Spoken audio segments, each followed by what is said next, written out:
फार्मसीचा कॅपराऊंडचे schedule तर declare झालं, but नक्की कॉलेज कधी सुरू होणार हा प्रत्येक मुलाचा प्रश्न आहे.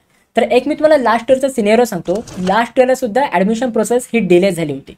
ऑलमोस्ट नोव्हेंबर डिसेंबरला ॲडमिशन प्रोसेस कंप्लीट झाली होती आणि त्यावेळी कॅपराऊंड 2 नंतर भरपूर सारे कॉलेजेस हे सुरू झाले होते.